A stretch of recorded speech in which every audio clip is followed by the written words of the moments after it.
Hii ni ziwa Rukwa.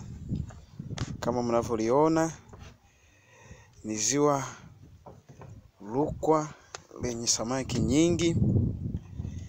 Maji yake kama unavyoyaona, haya maji yake ni meusi, ni hivi.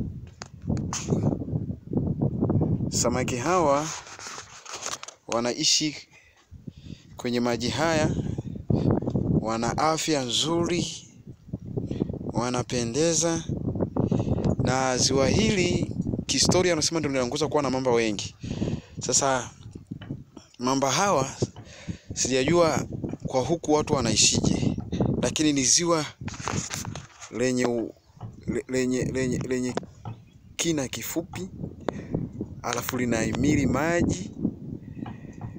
Hizi ni ngalawa unazoziona, zote hizi ni ngalawa za wavuvi, zote hizi ni ngalawa, zote hizi ni ngalawa za kuvulia samaki.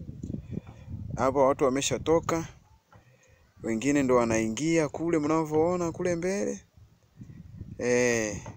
Hii ni ziwa Rukwa. Kama mnavyoona hiyo nyumba, watu wanakaa mle, wavuvi wanaovua samaki. Na wamejaribu kufuga mbuzi huku, wapo wa kutosha. Kihistoria ninamshukuru Mungu kwa kunifikisha huku. Nimeiona ziwa Rukwa.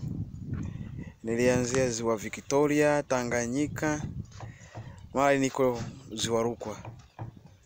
Kama unavyoliona, hili ni ziwa la kupendeza, ziwa la kupendeza mno, na lina samaki wazuri.